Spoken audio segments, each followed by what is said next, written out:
Hello everyone, welcome to From the Star Wars Library, where Star Wars is in print, the Force is with the readers, and we return to the newspaper strips for the second to last story in that entire run. Finally. I'm your host, Nathan B. Butler. The story we're looking at this time is entitled Showdown. It ran from December 26th of 1983 to February 5th of 1984, leading us into the first year of the 80s that was outside of the classic trilogy window on the end side of things. Of course, the A New Hope novelization was out in 76 on the beginning side of things here. Where you can find this these days, if you're one of those hardcore collectors, is in the pages of Volume 3 of the Russ Conquer newspaper strip series. This will run from about page, I believe it's 501 up until about 518 in this particular volume. You can also find this in the pages of Classic Star Wars. Now, this is an odd one in that it's only appearing in issue number 20. It's a fairly short story. It's basically the middle chunk of Classic Star Wars number 20, the 48-page final special issue here. It is also found, of course, because it's in number 20, in Volume 3 of the trade paperbacks of this series entitled Escape to Hoth. Now, in the last story, A New Beginning, we'd seen Raskar, and Raskar had wound up running into Han and Luke over Hoth, and in the process of trying to catch them, he lets Jabba the Hutt know that he thinks he might have the bounty now on Han Solo. Jabba had said, I have others if this one fails me, and kind of points over to Boba Fett, right? Now, Boba Fett has arranged a little get-together. What happens here is that as they are coming up from Hoth, without realizing it, they are working their way into a trap, right? What is it we always say in Star Wars? It's a trap! Or, in the case of, some stories out there, like the Dark Horse comic Tales from Mos Eisley, it's some crap! But not in this case. By the time they get back up there, bum, bum, bum, uh-oh.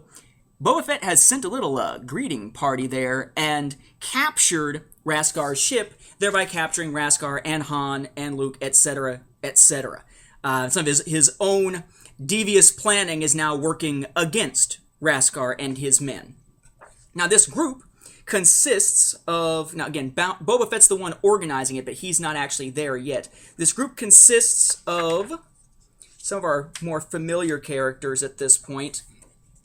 Score, who has come back from the Bounty Hunter of Ord Mantell, the first story of the Goodwin and Williamson run on the newspaper strips. And, of course, we see, let's get a good picture there, Dengar. And we have, as you see here in the corner, Bosk. Right here. Again, it's kind of hard to do this without it being reversed. Now, that's all lovely and all, except for the fact that this story repeatedly refers to Dengar as Zuckuss. Dengar, Zuckuss, Dengar, Zuckuss. It's bad enough that the toys screwed up the Zuckuss Forlom thing, and for years we thought they were opposite characters here. But now we've got Dengar being called Zuckuss also. So which is Zuckuss? Is he the Gand? Is he the droid? Or is he the dude with all the bandages on his head who is played by Shaun of the Dead dude on the Clone Wars? Which one is he? They didn't fix it for this. They left that error there to be true to the original material, but of course that makes the continuity go, what? In the grand scheme of things here.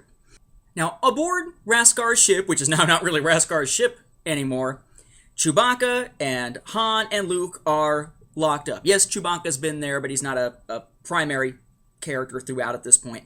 It's mainly focusing on Han and Luke. He's kind of along for the ride. They're locked up. And eventually, they make their way back to Ord Mantell, kind of coming full circle for the Goodwin-Williamson run here, at least, here before the last story, the penultimate story, so to speak. And Boba Fett is there, having arranged all this, speaking with Darth Vader. And he's basically saying, look, I can basically offer you a prize here, right?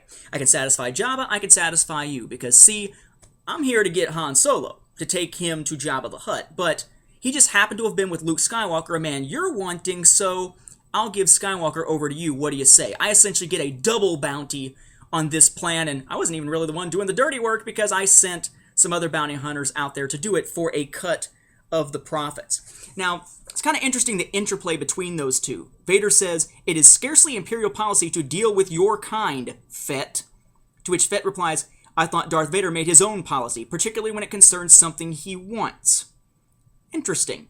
So we have what is being played out here as if it's one of their first meetings. It's not even remotely, but at least it has a little bit of an interplay between the two. And when you think about the fact that now we know about the young Boba Fett running afoul of, Anakin Skywalker, who becomes Darth Vader and such, it kind of adds even more depth to that particular scene. It was kind of neat to see those two in what was probably thought to be one of their first meetings when this was originally written back, in 83, 84. Suffice to say, though, that by the time that Boba Fett actually gets there to collect them, they've managed to escape. Unfortunately, Score was expecting all this, and Score doesn't like the Imperials at all. He doesn't like Vader. He got sent off to the spice mines of Kessel by Vader after what happened back in Bounty Hunter of Ord Mantell. He managed to escape, but he still bears a grudge. He doesn't want to go back to the spice mines of Kessel. So he actually arranges for them to escape. He makes sure that Luke is able to pickpocket his lightsaber back off of Score, and then when they escape, Score is waiting for them outside by the Millennium Falcon. He's there to just take, his payback in blood, so to speak. Unfortunately for him, Luke uses the Force, causes his arm to jerk, right? Luke can't yet pull the blaster to him, but he can certainly, nudge an arm.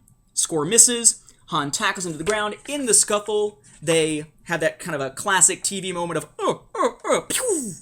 And you don't know who got shot, but of course, it's Score who got shot here, and they are able to escape. So, twice, they get the better of Score, and by getting out of there before Boba Fett can get to them, they wind up putting one over on Boba Fett again. We already saw that back in the Russ Manning era when they left Boba Fett magnetized to the wall in the frozen world of Ota. So yeah, it's no surprise that Fett is kind of sick of losing Han Solo by the time we get to the era of The Empire Strikes Back, which is, coming up throughout the course of this gap that we're slowly bridging here with classic Star Wars and eventually other stories as well. So is this story, Showdown, an essential read?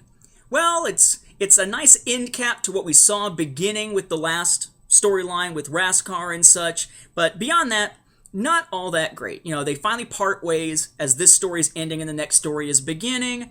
It's kind of cool to see the bounty hunters from The Empire Strikes Back in action here, especially now at this point, people knowing or thinking they know the fate of Boba Fett, falling into the Sarlacc pit, and falling into the Sarlacc pit eventually again, of course, with Jawas of Doom and such. So it's kind of cool to see Boba Fett in action, to see the other ones in action, though they still can't get the names right for some of the bounty hunter characters.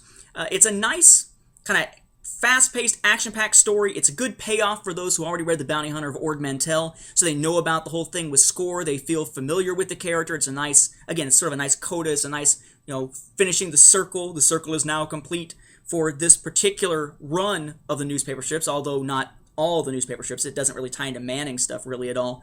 But yeah, it's a nice wrap-up. And it would have been nice if this was the wrap-up. Unfortunately, it's followed by a story that's kind of in its implications and in being the climax of the series. We'll deal with that one in an upcoming episode, though. An episode based on the story The Final Trap. Again, it's a trap! This time it's final! With that, we'll wrap up this episode. Thank you for watching as always, and may the Force be with the readers.